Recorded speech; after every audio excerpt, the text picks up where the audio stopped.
Myslieť nejakú super videohru. Ale Handel. Dovidenia. Zajtra sa uvidíme. Tak príjemnú zábavu. Ale opatrne, počítač je dobrý priateľ, no zlý milenec.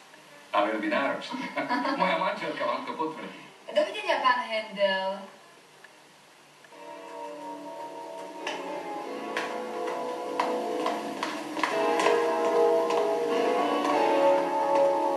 Tak, pušťa ma! Ja som fakt len žartoval, vôbec som ťa nechcel To zmátiť. si ty? Cudzom byť a s cudzým mužom, že sa nehanbíš. Nie je muž, ale počítačový fanát. To vykladaj hluchému, nie mne. Stopol som si to, bola si tam 40 minút a 17 sekúnd. Tamáš, prestaň sa hrať na okeľa. Náhodou je to mozog. Všeličo ma naučil. Aha. Tak ja ti už nestačím? Krásny slnečný byt blízko centra, 2 izby. Ujebela. Našiel som všetky čísla NEP športu za posledné 2 mesiace. Ak si vypíšeme údaje o výhrach, prehrách, remízach a hodinách... Ale radšej zožeť poriadny rozpis a vôbec teraz ma neotravuj. Vidíš, že Linda tvrdí, že táto mašinka všetko zvládne. Prvá cena by sadla. Počítače sú predsa na to, aby ľuďom pomáhali. Najprv vymeníme môj byt a potom si robte, čo chcete. Dispečinku, kašlem vám na tento krám. Pozri, zase tam objavila no.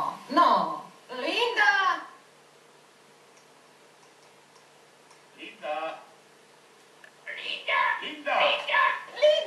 Linda, poď nám Zérka, ten tvoj zázrak s nami hovorí iba po anglicky. Star odpovedá no.